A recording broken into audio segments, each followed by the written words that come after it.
నన్ను దీవించగా నీవు నా తోడువై నన్ను నడిపించగా జీవింతును నీ కోసమే ఆశ్రయమైన నా యేసయ్యా.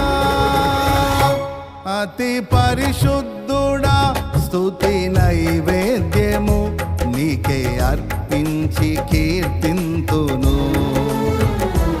అతి పరిశుద్ధుడా స్తుతి నైవేద్యము నీకే అర్పించి కీర్తింతును.